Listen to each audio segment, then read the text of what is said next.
খেয়াল করে আপুর কথাগুলো শুনে যাবেন, খুবই গুরুত্বপূর্ণ কথা, আগে শোনেন।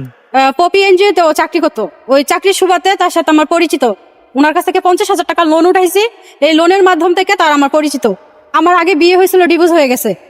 আমার একটা মেয়ে বাবু আছে। তো ও সবকিছু জানি না শুই না, মানে কোম্পানির কিস্তি দিলে তো সবকিছু জানি না শুনেই তো দেয় আমি কি কাজ করি না করি। তো ও জানতো যে আমার স্বামী নাই, এইভাবেই তার সাথে আমার পরিচিত লোনের মাধ্যমে। তখন সে আমাকে বিয়ের প্রতারণা, মানে বিয়ের প্রলোভনা দেখাইছে যে তোমাকে আমি বিয়ে করবো, তুমি কি বিয়ে বসবে নাকি আমার কাছে। আমি বলছি যে আপনি কি বিয়ে করছেন? তখন বলে যে না, আমি তো বিয়ে করিনি।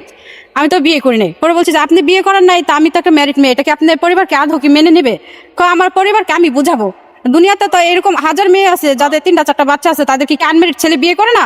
তখন তার কথা শুনে মানে আমার একটু মানে ভালো লাগলো। মানে সে আমাকে যেহেতু আমার সাথে মিলামিশা করছে, তখন আমিও তার প্রতি মানে একটা মায়া মহব্বত সৃষ্টি হয়ে গেছে, বা তার প্রতি আমিও দুর্বল হয়ে গেছি। আনমেরিড ছেলে যে একটা ম্যারিড মেয়ের বিয়ে করবে, এটা আমার বিশ্বাস হইতেছিল না।